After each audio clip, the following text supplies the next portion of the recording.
Bismillahirrahmanirrahim. Assalamualaikum warahmatullahi wabarakatuh. Perkenalkan, nama saya Sandi Hermasya dari Prodi Penyuluhan Pertanian Berkelanjutan dengan NIM 0201259938. Di sini saya akan melakukan penyuluhan mengenai media teknologi pemupukan. Nah, yang dimana objek yang saya lakukan adalah pada tanaman jagung. Dimulai mungkin untuk penanaman jagung itu seperti biasa ya teman-teman, yaitu dengan cara kita membuat bedengan terlebih dahulu. Setelah tersebut mungkin kita membuat lubang-lubang tertentu untuk melakukan penanaman jagung itu sendiri.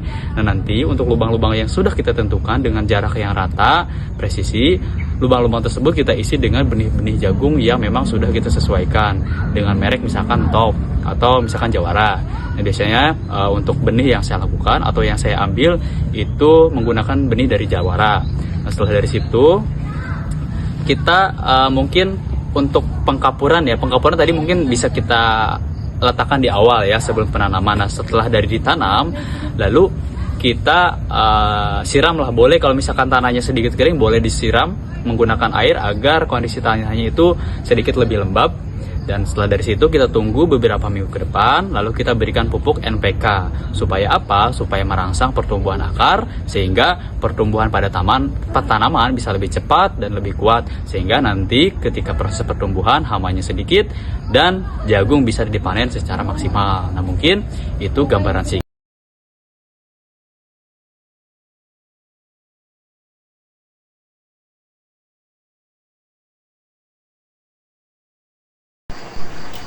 Sebelumnya, kita perlu tahu bersama, kesehatan tanaman jagung sangat dipengaruhi oleh ketersediaan unsur hara. Teknologi pemupukan modern tidak hanya bertujuan untuk memenuhi kebutuhan hara tanaman, tapi juga dirancang untuk meningkatkan ketahanan tanaman terhadap serangan hama dan penyakit. Selanjutnya, di sini saya akan memberikan beberapa faktor-faktor. Yang pertama, meningkatkan kesehatan tanaman. Pemupukan seimbang dengan teknologi seperti pemupukan presisi ataupun penggunaan pupuk berbasis mikronutrien membuat sel-sel tanaman lebih kuat. Misalnya, memberikan unsur silsila membuat dinding sel lebih tebal sehingga sulit ditembus oleh serangga penggerak atau jamur penyebar penyakit. 2. Mengurangi kondisi yang menguntungkan hama penyakit.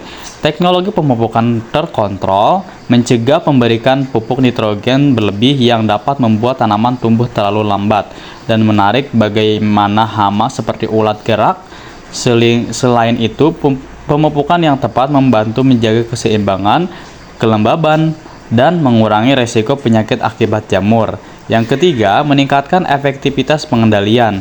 Tanaman yang sehat karena pemupukan yang baik akan lebih responsif terhadap tindakan pengendalian hama dan penyakit, baik secara kimiawi maupun hayati. Penggunaan pupuk organik yang diformulasikan juga dapat meningkatkan populasi organisme menguntungkan di tanah yang membantu mengendalikan hama dan patogen. Yang keempat ataupun poin yang terakhir, mencegah penyebaran penyakit. Pemupukan yang sesuai dengan fase pertumbuhan tanaman membantu mempercepat pemulihan jika terjadi serangan, serta mencegah penyebaran penyakit ke bagian tanaman lain ataupun tanaman sekitarnya.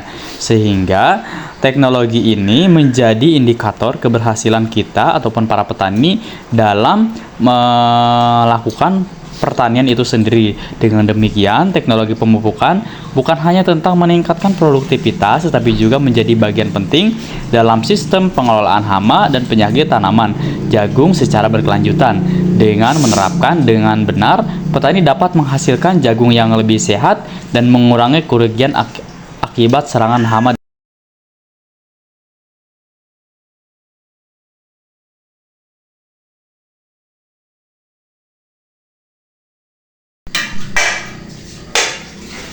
Nah, sebelumnya saya ingin mengucapkan selamat datang dulu nih kepada seluruh petani yang bergabung atau menonton video ini. Karena di sini saya daripada menjelaskan tentang teknologi pemupukan pada tanaman jagung, saya juga akan menjelaskan sedikit bagaimana caranya sanitasi yang baik dan benar menurut anjuran yang memang telah disesuaikan.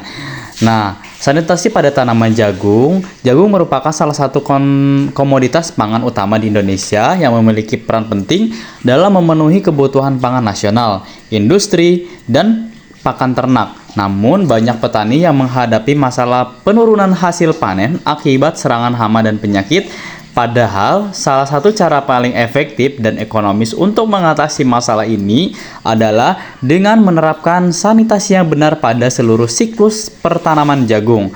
Dalam video yang akan berdurasi sekitar 10 menit ini, kita akan membahas apa itu sanitasi tanaman jagung, mengapa itu penting, langkah-langkah pelaksanaan dari sebelum tanam hingga setelah panen, sehingga tips dan trik untuk memastikan sanitasi berjalan efektif. Mari kita mulai petualangan kita untuk menghasilkan jagung yang lebih sehat dan melimpah. Selanjutnya, sebelum kita masuk ke langkah-langkah praktis, mari kita pahami terlebih dahulu apa itu sanitasi pada tanaman jagung. Sanitasi tanaman jagung adalah sering ditindakan yang dilakukan untuk membersihkan lingkungan pertanian, menghasilkan atau mengurangi populasi hama dan patogen berbahaya secara mencegah penyebarannya ke tanaman sesaat atau musiman tanaman berikutnya. Perlu kita bedakan, sanitasi tidak sama dengan pengurangan pestisida atau fungisida. Sanitasi adalah tindakan pencegahan yang bersifat fisik dan mekanis, dengan penggunaan bahan kimia adalah tindakan pengendalian yang dilakukan setelah masalah muncul. Kombinasi keduanya akan memberikan hasil yang lebih optimal. Tujuan utama sanitasi pada tanaman jagung adalah 1. Menekan populasi awal hama dan patogen di lahan pertanian. 2. Memutus siklus hidup hama dan perkembangan patogen. 3. Menciptakan kondisi lingkungan yang tidak menguntungkan bagi pertumbuhan hama dan penyakit. 4. Meningkatkan efektivitas upaya pengolahan taman dan lainnya. Selanjutnya, kenapa sanitasi penting untuk tanaman jagung? Berikut adalah beberapa alasan utama menurut analisis saya. Pertama, merupakan resiko serangan penyakit. Jagung rentan terhadap berbagai penyakit seperti yang pertama, hawar daun yang disebabkan oleh jamur yang dapat merusak hingga 50% daun dan menurunkan hasil hingga 30%. 2. Karat daun yang membuat daun menguning dan mati secara bertahap. 3. Busuk batang yang menyebabkan tanaman tumbuh sebelum panen. 4. Penyakit mosik yang disebabkan oleh virus dan membuat daun berbintik. Kedua, mengurangi populasi hama. Beberapa hama utama jagung yang bisa dikendalikan melalui sanitasi dan lain. 1. Ulat gerak yang memakan daun dan tongkol jagung. 2. Wereng jagung yang menghisap getah tanaman dan menyebabkan virus. 3. Penggerak batang yang membuat batang tanaman lemah dan mudah patah. 4. Hama penyusutan sarang yang merusak tongkol jagung.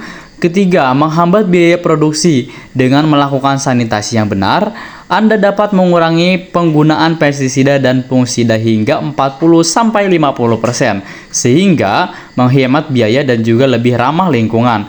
Keempat, meningkatkan kualitas hasil panen. Tanaman jagung yang tumbuh di lingkungan bersih, aman, menghasilkan biji yang lebih besar, berat, dan bebas dari kontaminasi hama ataupun patogen.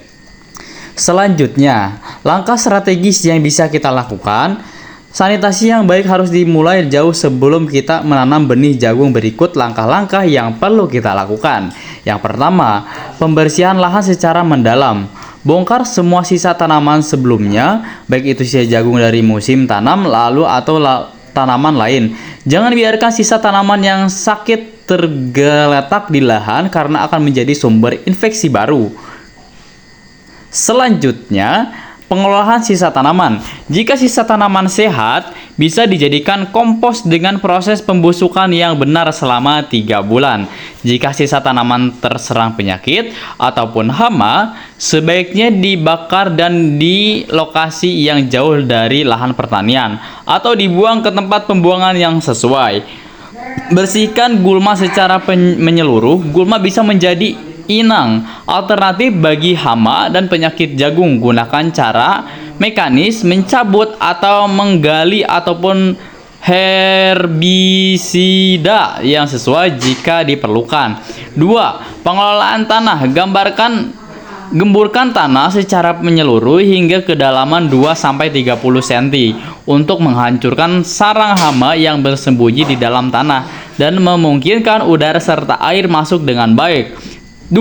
Lakukan pengolahan tanah pada musim kemarau. Jika memungkinkan, paparan sinar matahari langsung dapat membunuh sebagian besar patogen dan telur hama yang ada di tanah, sehingga tanaman pupuk organik yang telah matang seperti kompos ataupun pupuk kandang yang telah difermentasi untuk meningkatkan suburan tanah dan populasi mikroorganisme menguntungkan yang dapat membantu mengendalikan patogen berbahaya.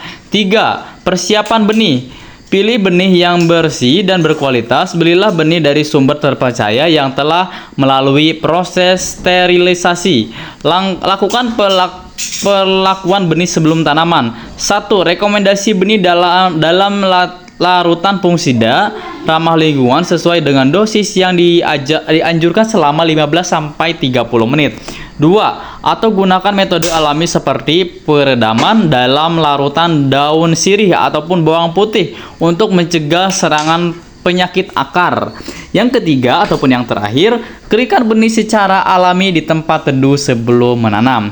Hindari menggunakan biji jagung dari panen sendiri jika tanaman sebelumnya terkena penyakit, karena bisa menjadi pembawa patogen.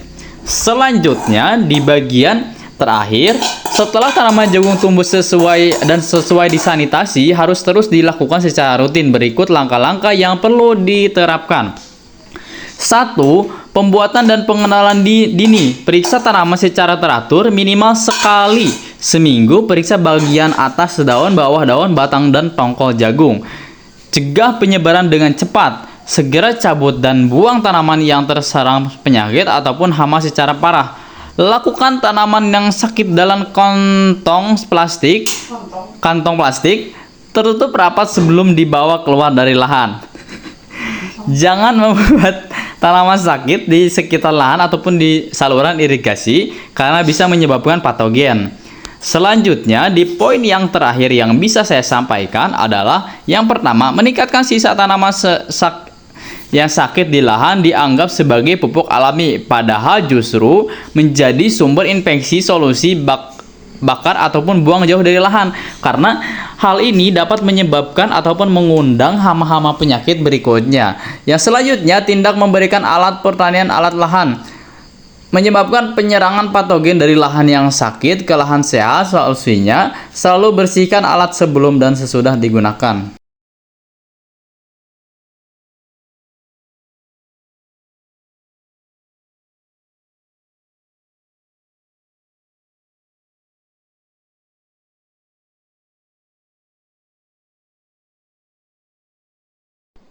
Halo para pecinta pertanian dan penghobi kopi, selamat datang di video edukasi. Kita kali ini yang akan membahas secara mendalam tentang pemupukan tanaman kopi. Adalah salah satu komoditas unggulan Indonesia dengan nilai ekonomi tinggi, baik untuk pasar lokal maupun internasional. Namun, untuk menghasilkan kopi berkualitas tinggi dan produktivitas yang stabil, pemupukan yang tepat menjadi kunci penting yang tidak bisa dibiarkan. Selanjutnya, dalam video yang akan berdurasi sekitar 15 menit ini akan membahas mulai dari kebutuhan hara tanaman kopi, jenis-jenis pupuk yang cocok, jadwal pemupukan berdasarkan fase pertumbuhan, teknik aplikasi yang benar, hingga cara mengoptimalkan pemupukan untuk meningkatkan kualitas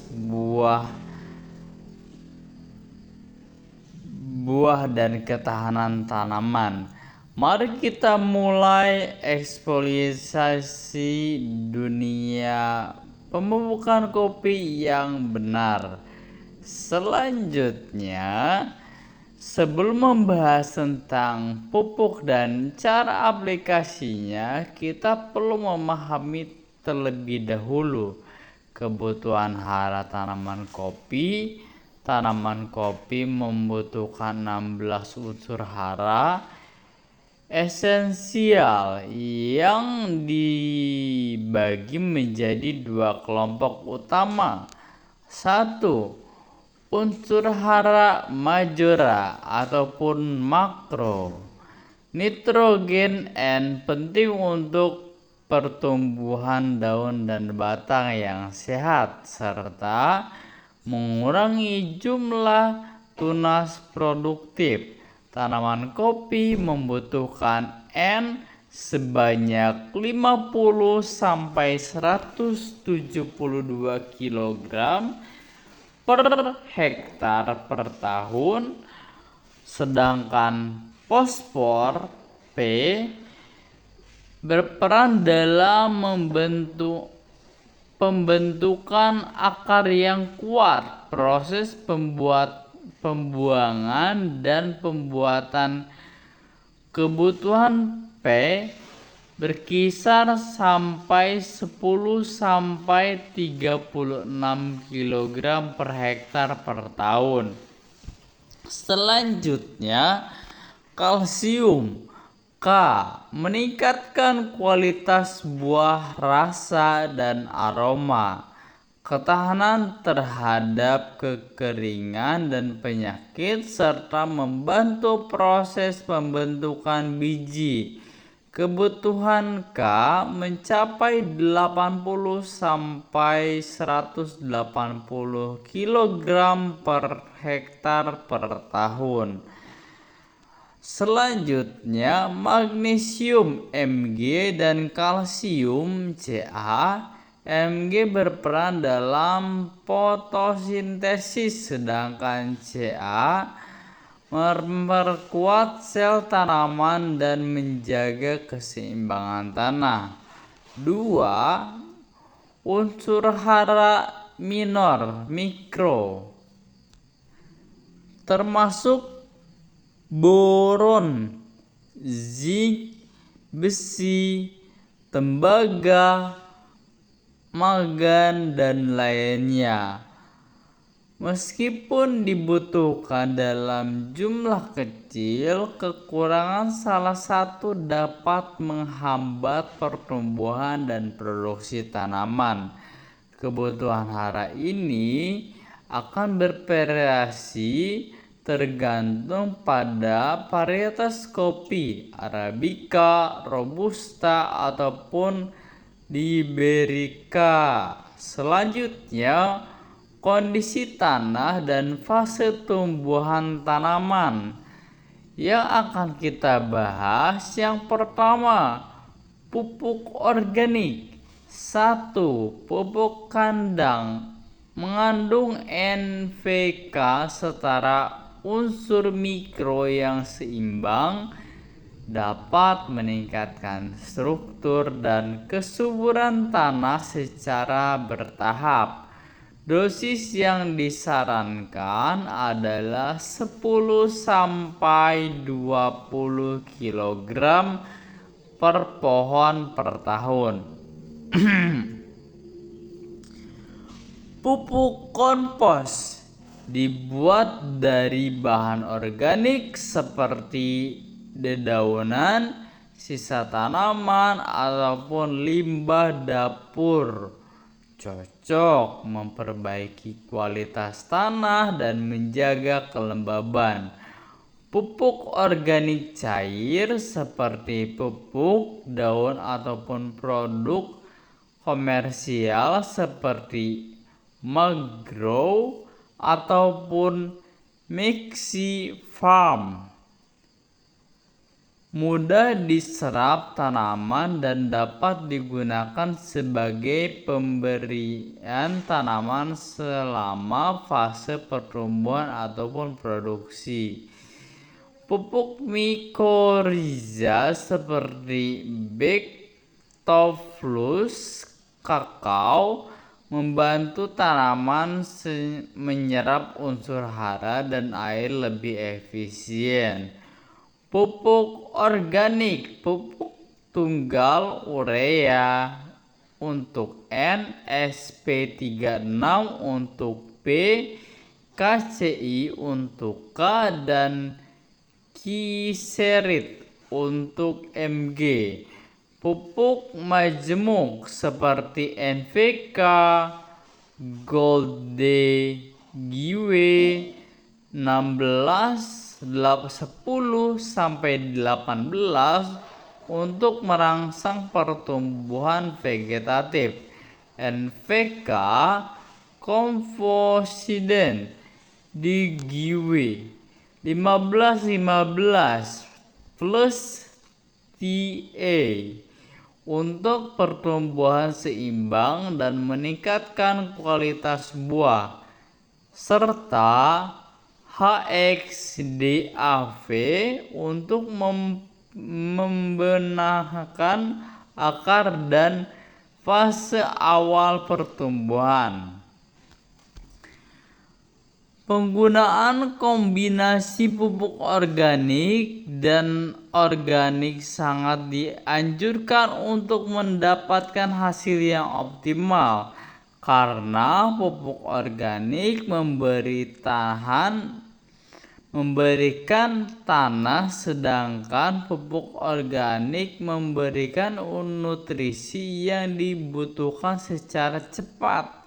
Selanjutnya ada fase pembibitan. Awalnya semprotkan media tanam dengan pupuk organik cair seperti Maxifarm. Selanjutnya 10 hari siram dengan larutan pupuk organik cair setiap bulan hingga pemanenan.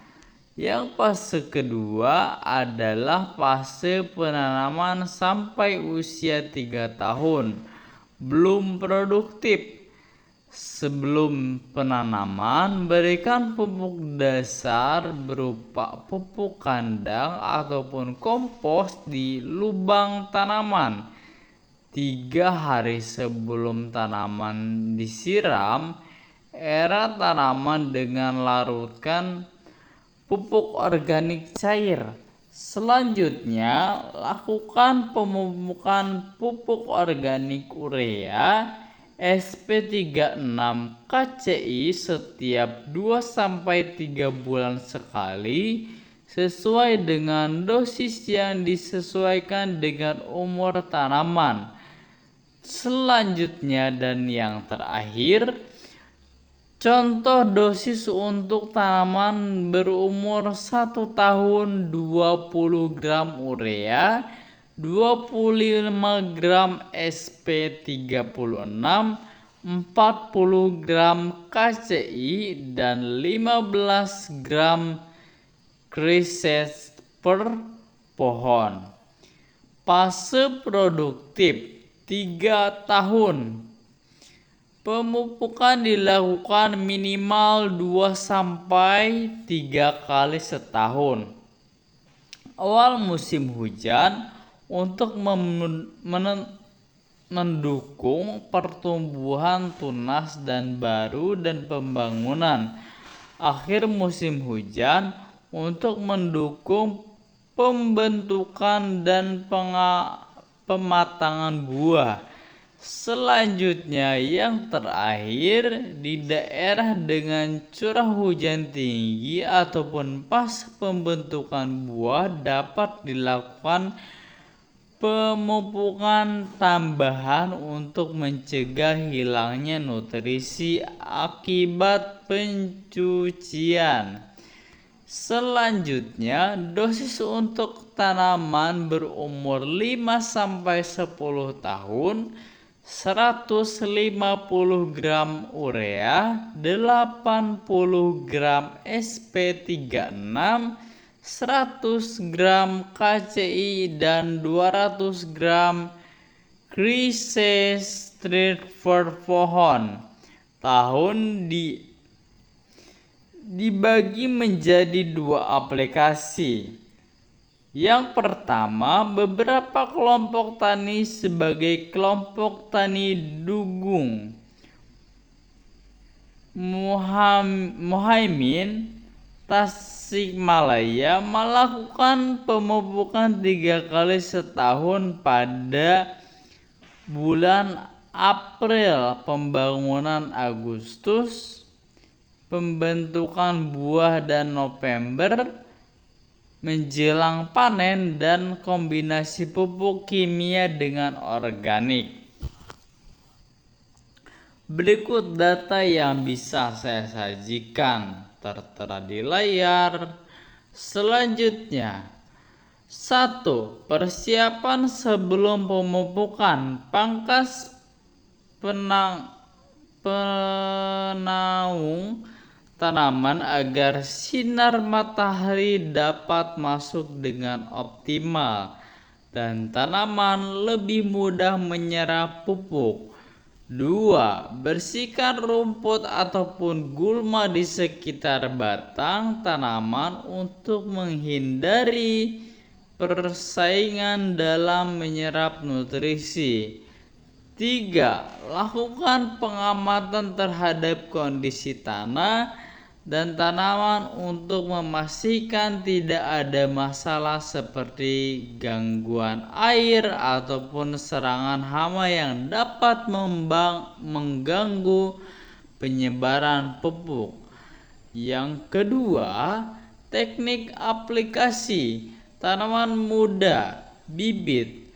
Buat alur melingkar pada jarak 75 cm dari batang pokok dengan kedalaman 2-5 cm. Taburkan pupuk secara merata dan tutup kembali dengan tanah. 2. Tanaman dewasa. Taburkan pupuk melingkar di sekitar batang pada jarak 30-50 cm.